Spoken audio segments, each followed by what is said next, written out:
స్పృశించనా గ్రహములు పాడిన పల్లవికి జాబిలి ఊగెనులే. కొమ్మను తాకిన మరికే కోయిల పుట్టెనులే.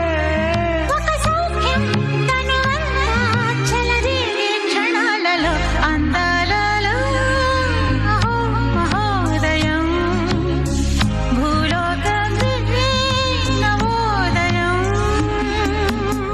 నీలాకాశం దిగి వచ్చే లోయలో ఊహాలోకం ఎదురొచ్చే హాయిలో నాలో సాగే ఏదో సరగమే అందా